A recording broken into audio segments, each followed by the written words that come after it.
Il nous est tous arrivé d'hésiter, je vais dire un peu trop. Et très souvent, cela nous fait perdre des opportunités qui ne se représenteront jamais. Et on aime se raconter l'histoire, qu'on hésite parce qu'on est prudent. Mais en réalité, généralement, on confond la prudence contre la peur. Et justement, aujourd'hui, dans cette vidéo, on va en débattre de cela. Parce que c'est malheureux, car moi, c'est m'était arrivé plusieurs fois et cela nous est tous arrivé, les garçons. Souvent, tu vas rencontrer une fille. Dès le premier regard, elle t'a plu et tu hésites une seconde de trop. Et c'est fini, c'est parti. Et tu te dis, j'aurais pu l'aborder. Désolé, c'est déjà fini. On est d'accord? C'est la même chose en réalité dans les business. Si je puis l'exemple d'une fille que tu rencontres, c'est que le petit temps là, c'est assez éphémère. En réalité, ce qu'on ne sait pas, c'est que pour l'opportunité, en réalité, c'est encore plus éphémère. Ne vous en faites pas. Dans cette vidéo justement, l'objectif, c'est d'y mettre la main sur ce qui se passe dans le cerveau. Pourquoi on hésite? Parce que on sait qu'on veut faire la chose, c'est pourquoi l'hésitation est là. On sait qu'on veut faire une chose et quelque part à nous, une partie de nous ne veut pas qu'on fait la chose. Et il peut y avoir plusieurs raisons. Des bonnes raisons également, oui. Mais généralement, il y a les mauvaises raisons. Et justement, en comprenant ce qui se passe dans votre cerveau par rapport à l'hésitation, vous pouvez faire aujourd'hui la différence entre la prudence et la peur en réalité qui nous empêche souvent de faire ce qu'il faut. Car on déguise en fait la peur sous des draps. Les draps de la prudence, on est d'accord? Les draps de je réfléchis, les draps de je n'ai pas assez de fonds pour démarrer. On va voir exactement. Et suite à cela, vous serez libéré. Et vraiment, si vous appliquez ce que je vais vous partager dans cette vidéo, vous serez libéré. Prenez un papier, votre crayon ou bic, parce que vous allez aimer ce qu'on va voir dans la vidéo. D'ailleurs, Daniel, prix Nobel économique et psychologue renommé international, et ses confrères appellent cela l'aversion à la perte. En réalité, Daniel, ils se sont rendus compte que notre cerveau est configuré de telle sorte qu'on ait plus peur en réalité de perdre que l'envie de gagner.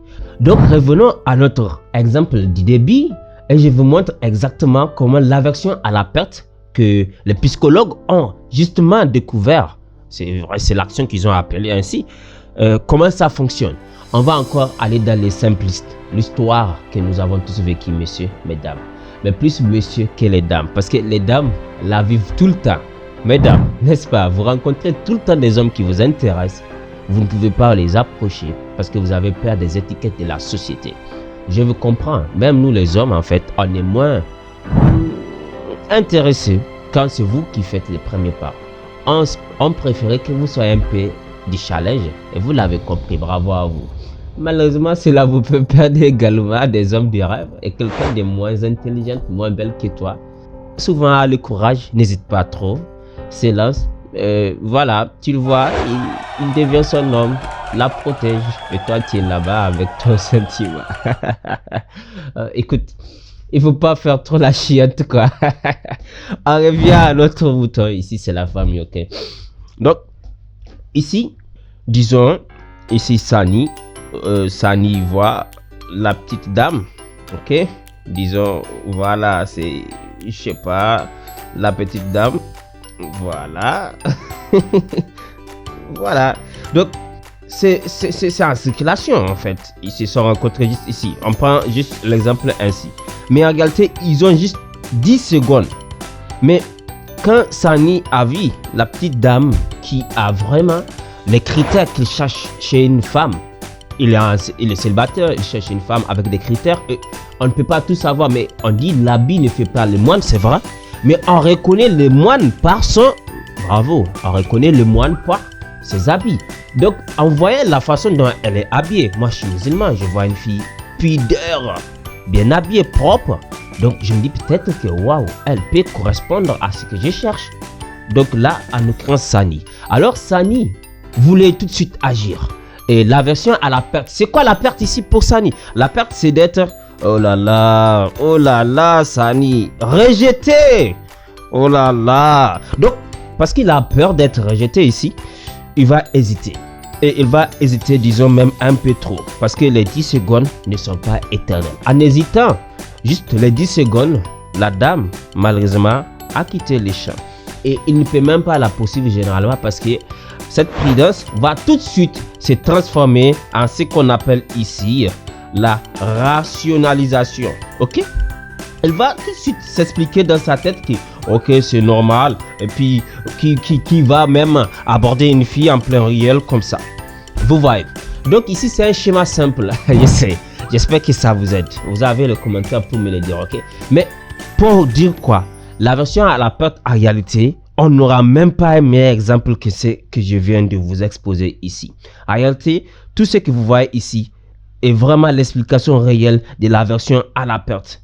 Qu'est-ce que j'essaie de vous partager justement? Voilà en clair. En réalité, c'est la même chose pour les opportunités. Mais la seule différence, c'est qu'on pense que les opportunités sont éternelles parce que ce n'est pas 10 minutes, ça peut être ici, disons, ça peut être 10 ans. Ok? Ça peut être 20 ans où l'opportunité reste. Et souvent, ça peut être juste 2 mois. Ça peut être une semaine.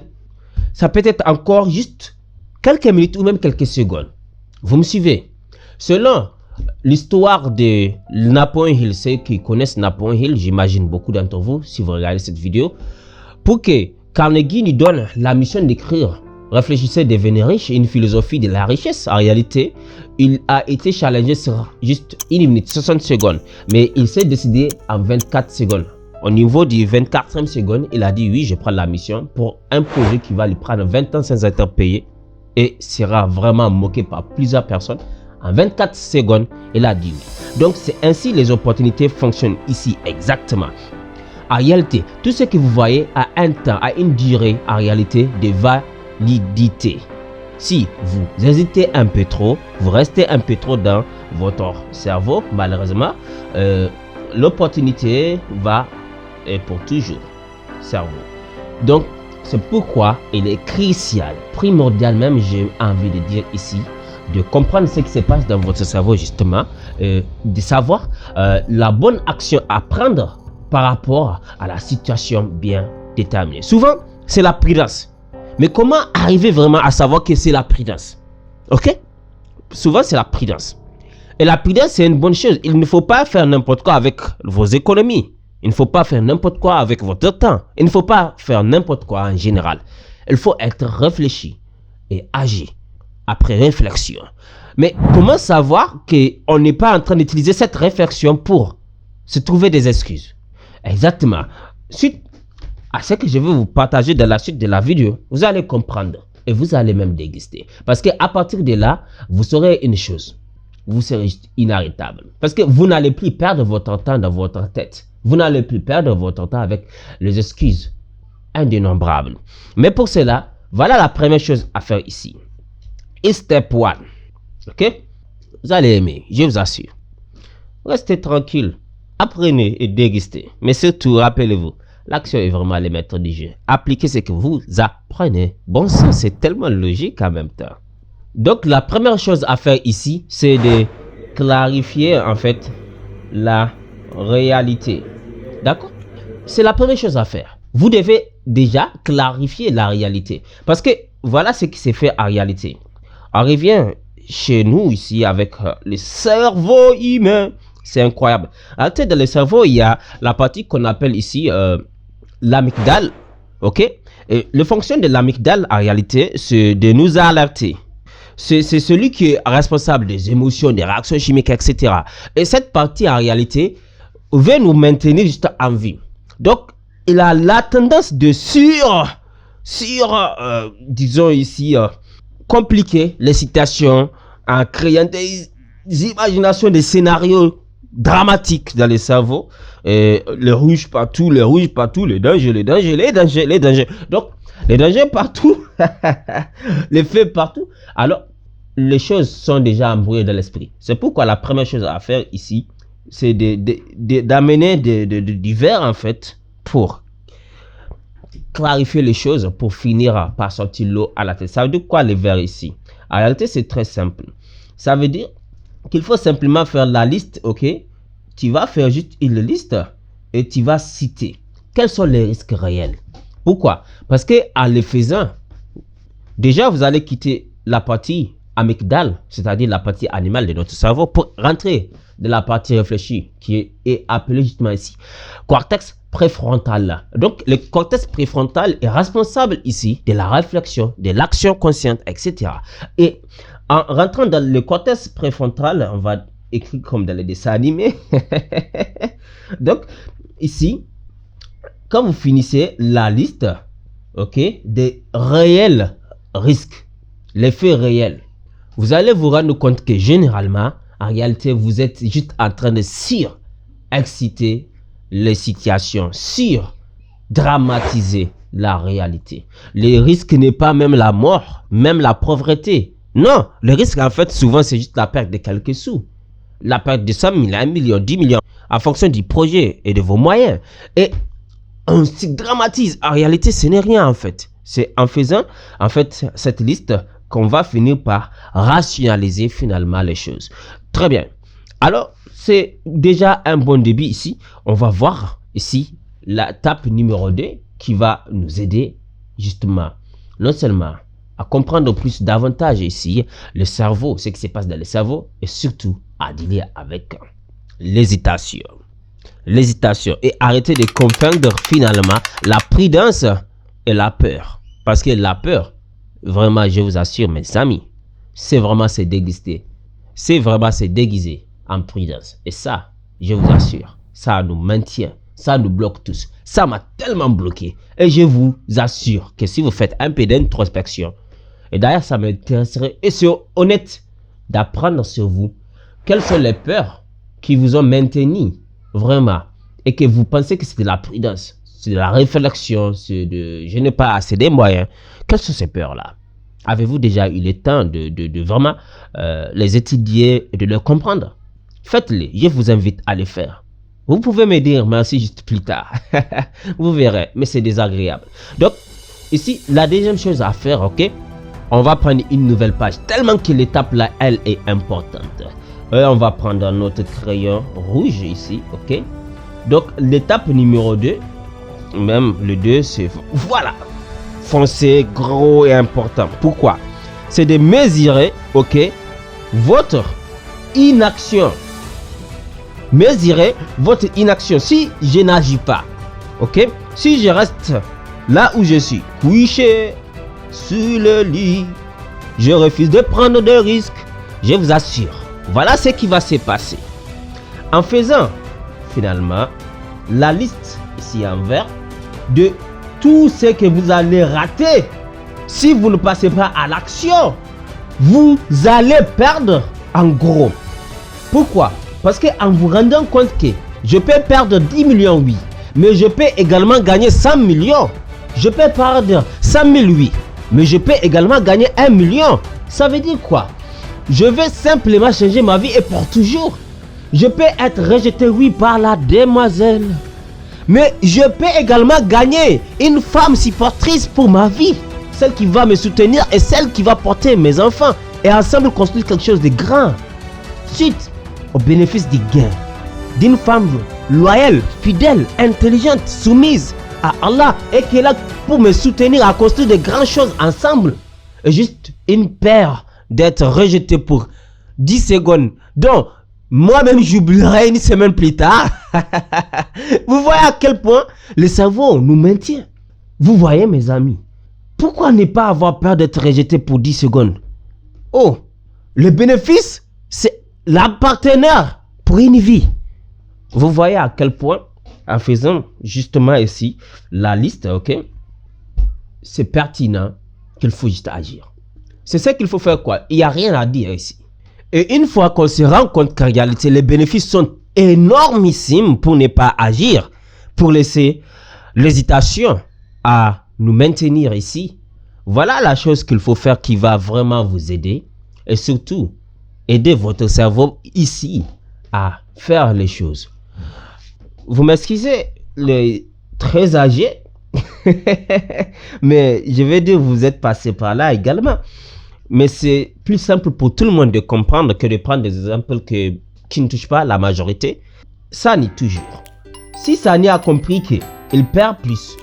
Si il ne va pas vers, disons, notre jolie dame, il perd plus s'il ne va pas vers notre jolie dame. Ici, oh ouais, et voilà. Voilà. Donc, on est de retour ici.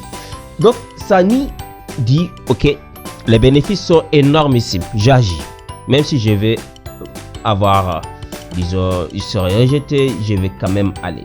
Donc, ici, Sani agit. Mais en agissant, ce n'est pas forcément facile pour Sani. C'est là que l'étape numéro 3 vient dans la danse. L'étape numéro 3, c'est d'agir par petits pas. C'est très simple. Ok, aujourd'hui, j'ai rencontré une fille qui me plaît. Malheureusement, j'ai eu trop peur pour l'approcher. Alors demain, quand je vais rencontrer une fille qui me plaît, comme j'ai trop peur de rapprocher une fille qui me plaît, je vais faire une chose très simple. C'est quoi? La méthode à petits pas. C'est de faire quelque chose qui te paraît ridicule. Je vais regarder cette fille et je vais la saluer aujourd'hui. Par exemple, ça va être « Hey, salut !» Donc, le rejet ici est petit. Parce que si je suis rejeté ici, c'est juste qu'elle ne dira pas salut en retour. On est d'accord? Donc, Sani va se sentir ici plus à l'aise à supporter ce rejet. Mais il va arriver un moment où Sani va se rendre compte que ça, c'est un acquis. Donc là, Sani va augmenter au palier de la difficulté.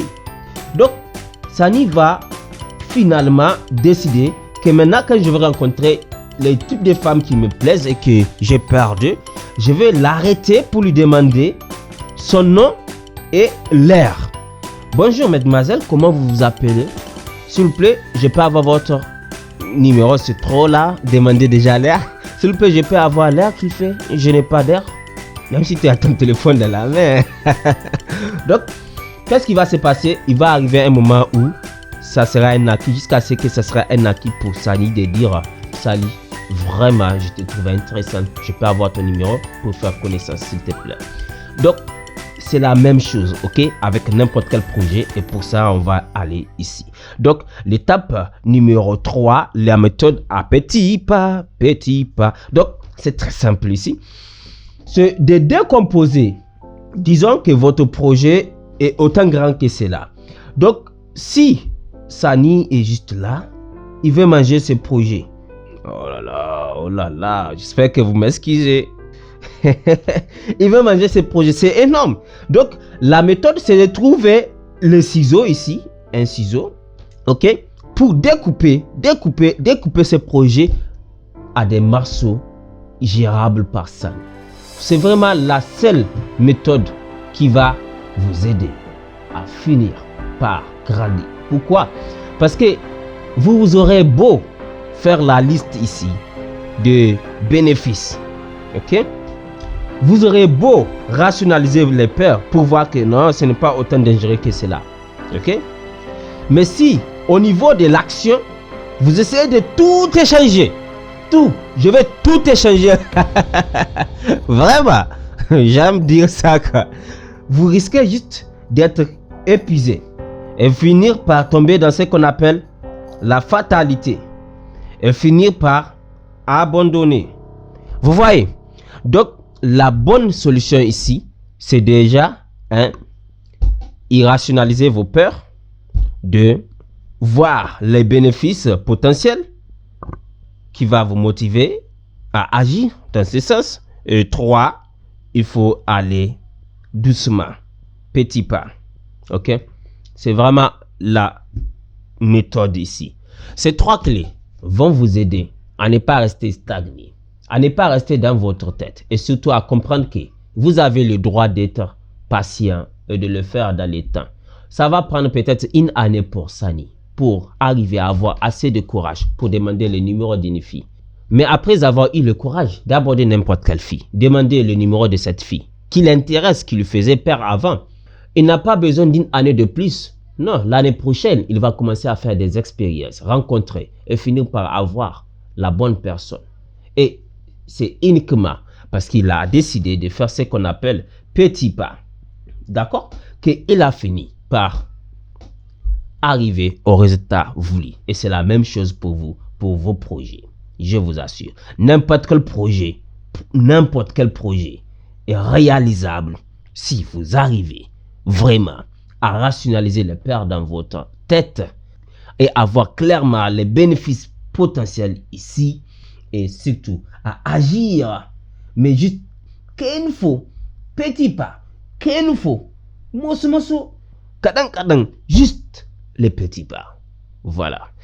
Vous savez quoi faire. C'est de simplement agir avec ce que vous apprenez. Voilà. C'est tout pour cette vidéo. J'espère que vous avez aimé notre nouvelle façon de faire. Vous avez des suggestions? Je suis là pour vous, quoi. Vous savez quoi faire, c'est les commentaires. Et moi, je vous dis à la prochaine vidéo, Inch'Allah. Ce fut Adam vraiment avec humilité.